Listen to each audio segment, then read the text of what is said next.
years have passed since Russian troops entered Ukraine, starting a big fight. The number of people hurt or killed in this war is really high. Ukraine's military says that since February 2022, about 407,240 Russian soldiers have been hurt or killed. Just in the last day, 1,160 Russians got hurt or died. On Wednesday, Russia's defense ministry said Ukraine lost about 1,200 soldiers in one day. But Russia doesn't tell us how many Ukrainian soldiers they think got hurt or died overall.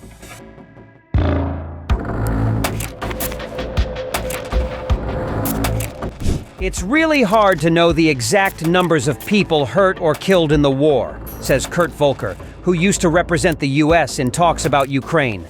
Ukraine's military updates its casualty count every day, but we're not sure exactly how they do it.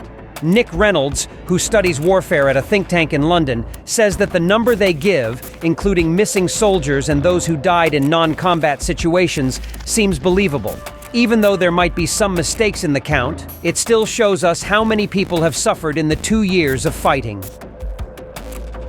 Back in August, US officials estimated that about 500,000 fighters from both sides were either killed or wounded in the conflict. But now, that number is likely even higher. In January, Britain's Armed Forces Minister James Heappey told lawmakers that Russia alone had around 350,000 casualties.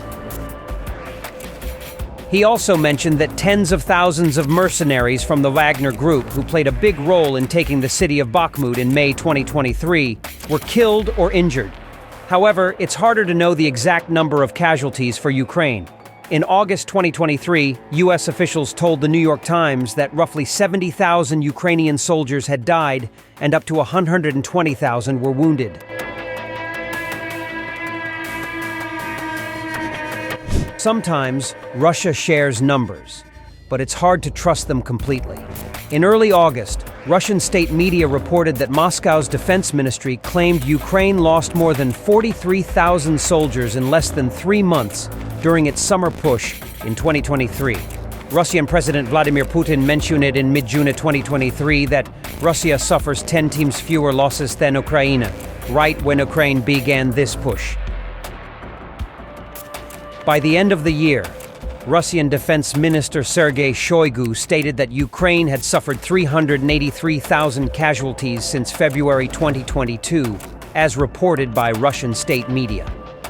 During the initial summer of intense fighting, Ukraine likely faced a lot of its casualties. At that time, Western aid hadn't fully arrived yet, and Russia was using powerful artillery. Frederick Mertens, an analyst with the Hague Center for Strategic Studies, believes this period was especially tough for Ukraine. Both sides have suffered a significant loss of experienced soldiers. Nick Reynolds, who studies warfare, says that Ukraine is struggling to keep its military strong by rotating personnel and training new recruits. Kiev is also finding it challenging to evacuate injured soldiers quickly to save lives and limbs, Reynolds added.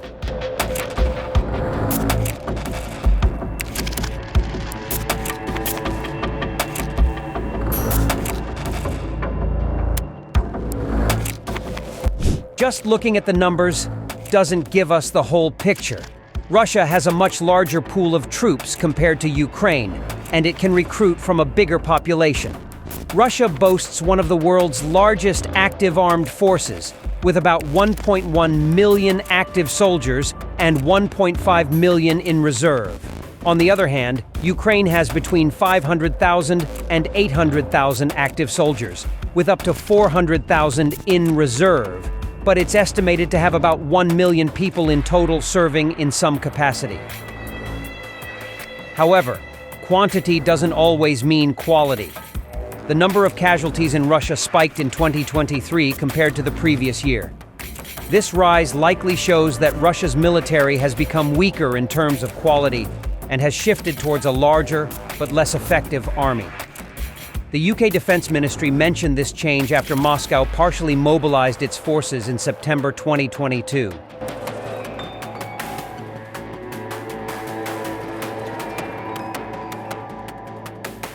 Throughout the 2 years of war, the number of casualties and losses has gone up multiple times, especially during long battles for important towns.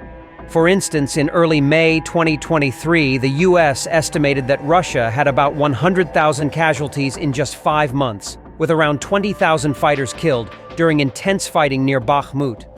Another significant battle happened when Russia attacked the key city of Avdiivka on October 10, 2023. This battle lasted for more than 4 months until Ukrainian forces had to retreat from the city on February 17, 2024. During this period, Brigadier General Oleksandr Tarnavsky, who leads Ukraine's Tavria grouping of forces in the Avdiivka area, stated on Sunday that Russia's forces lost more than 47,000 troops. Later, a spokesperson for Tavria, Dmytro Likovy, mentioned that around 17,000 soldiers were killed. This number is even higher than the death toll for the Soviet Union during the more than 9 years of fighting in Afghanistan from late 1979. A Russian military blogger claimed that 16,000 Russian soldiers were lost in Avdiivka. However, this blogger later reportedly died by suicide.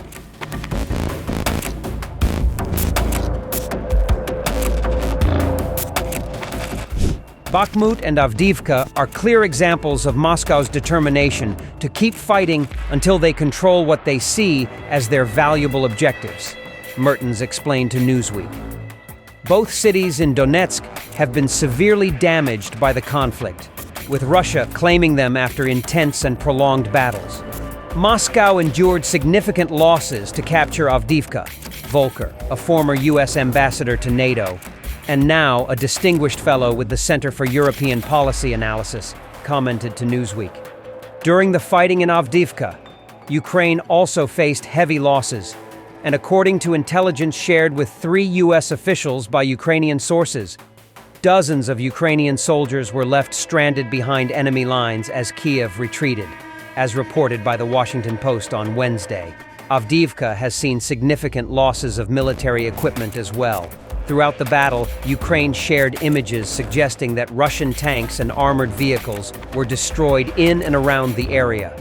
Western analysts noted that Russia had lost many armored vehicles early in the assault and switched to infantry-based tactics to preserve the remaining ones.